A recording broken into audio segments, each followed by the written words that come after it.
Not many of you would believe that a rose is dangerous, but it wasn't very long ago when something as simple as a scratch would kill you.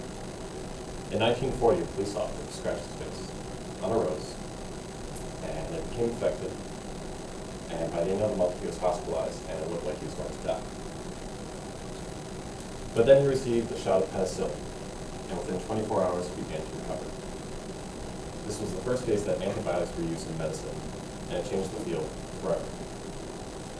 My name is Andrew, and I've been studying microbiology for 4 years at this university. I'd like to talk to you today about a favorite topic of mine, which is antibiotics.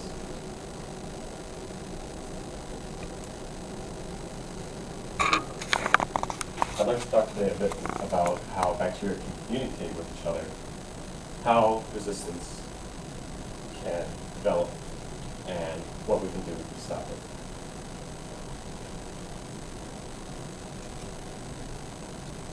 So, this is Bonnie Bassler, and she is a microbiologist at Princeton University, and she is my primary source for quorum sensing.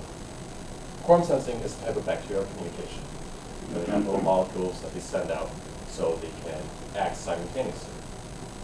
So let's say I'm a bacteria, and I want to attack the immune system. Let's say this guy. He's a pretty tough looking guy, right? I mean, so I'm not going to attack you yet. I'm going to wait, multiply, and when there's enough of me, I'm going to set up my little quorum molecules. Can't be. So who has one? So you're all bacteria now too? Oh, there's a lot of us. I bet we can kick his ass now. And that's kind of how that works. Bacteria can luminesce in some cases, and what we found is that when there's not enough of the bacteria, that they won't light up at all. But when there's a certain number, they will all light up at once, and you get that phosphorescence. But in other strains, you can get an attack, like you release toxins together, and that makes a more effective assault on our bodies. This is a really interesting field because it's kind of new, and these little quorum molecules are interesting because all bacteria have them. It's a universal trait. And a new line of antibiotics could be used to deafen or blind the bacteria by interfering with these, taking them away, so the bacteria don't know how many of them there are. You can't count each other. And this little slide just shows how when there's only 2 bacteria or not very many, they just release the communication molecule. But when there's a lot, they can tell that, and then they release toxins or whatnot. So regular antibiotics attack different mechanisms of the cell, attack the cell walls, whatever. And most bacteria don't have a natural defense against this.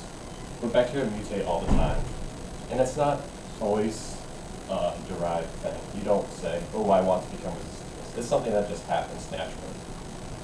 And so let's say there's a pump, and this pumps out some salt or helps regulate balances, electrolytes, and whatnot. But a mutation happens, and now it can pump out the antibiotic. And it's the same case with enzymes or these different kind of enzymes. Some degrade, some block it. But it's the same thing. It's just a naturally occurring mechanism.